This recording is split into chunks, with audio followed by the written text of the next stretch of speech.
They say politics is about principles, but in Virginia right now, it looks more like a power auction. After weeks of silence, the Republican machine just dropped a bombshell move, pumping $1.5 million straight into Lieutenant Governor Winsome Earle-Sears' campaign. And why now, you ask? Because the J. Jones text scandal just exploded again, and the GOP smells blood in the water. The timing isn't coincidence. It's precision warfare. This isn't about values or justice. It's about narrative control, about who weaponizes outrage better. One man's scandal is another party's opportunity. And Virginia just became the newest battleground for America's favorite sport, hypocrisy. Let's rewind for a second. J. Jones, Democratic Attorney General candidate, was caught in a firestorm after a series of leaked texts surfaced, texts where he allegedly fantasized about violence, sent to Delegate Kerry Coyner, who later said the messages were mistakenly sent.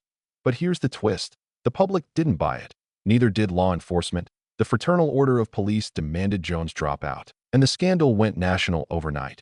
Now, just when the noise was starting to fade, the GOP swooped in with money, serious money, $1.5 million injected directly into Winsome Earle-Sears' campaign.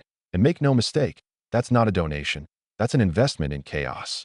Because in modern American politics, the outrage economy never sleeps. The GOP didn't just fund a campaign. They're funding a narrative. They're saying, look at us, the party of law, order, and accountability, while pointing at Democrats drowning in their own scandal. But here's the question. Where was that same moral energy when Republicans were facing their own messes, when their side sent texts, leaked files, and got caught in power plays? This is how the game works now. Scandal isn't a problem anymore. It's a weapon. J. Jones' so-called mistaken texts became a golden ticket for GOP strategists, a talking point to energize donors, a distraction from internal fractures, and suddenly, Winsome Earle-Sears, the conservative darling, the face of integrity in government, becomes the perfect vessel for that message. But if you think this is about integrity, think again. This is about optics, power, and fear. Both parties have turned accountability into a marketing strategy. And what's fascinating is how quickly the moral compass spins depending on who's under fire. When a Democrat messes up, the right screams criminal. When a Republican slips, the left cries authoritarian. And in the middle, the public keeps losing trust because both sides are selling outrage and no one's selling truth anymore.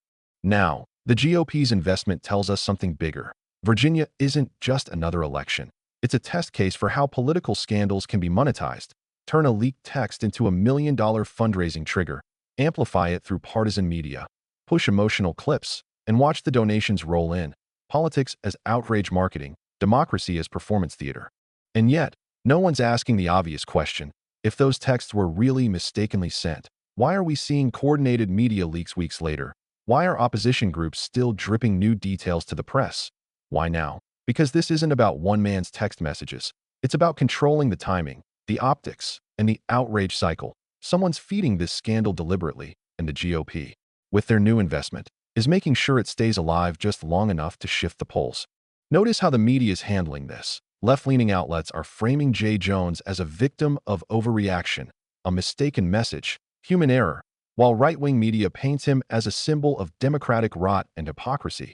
Both sides talking, no one listening. And somewhere in between, voters are being emotionally engineered.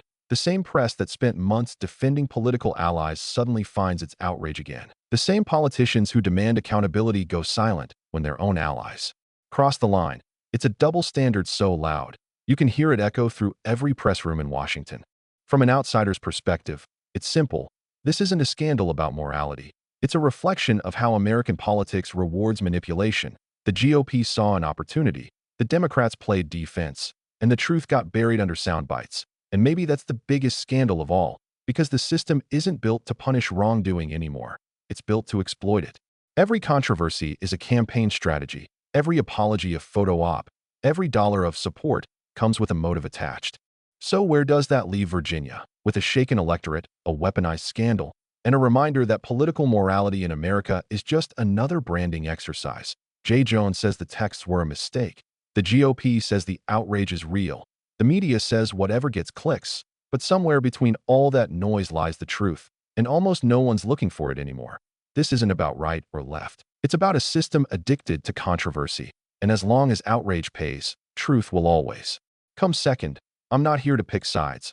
I'm here to point out the hypocrisy, because accountability shouldn't depend on your party logo. It should depend on your actions, and that's what makes this story more than a scandal. It's a mirror, reflecting everything broken in modern American politics. If you found this breakdown eye-opening, make sure to subscribe for more truth-based analysis from Outsider's Take. Because in a world built on noise, the outsider's voice might be the only one left. Still asking questions?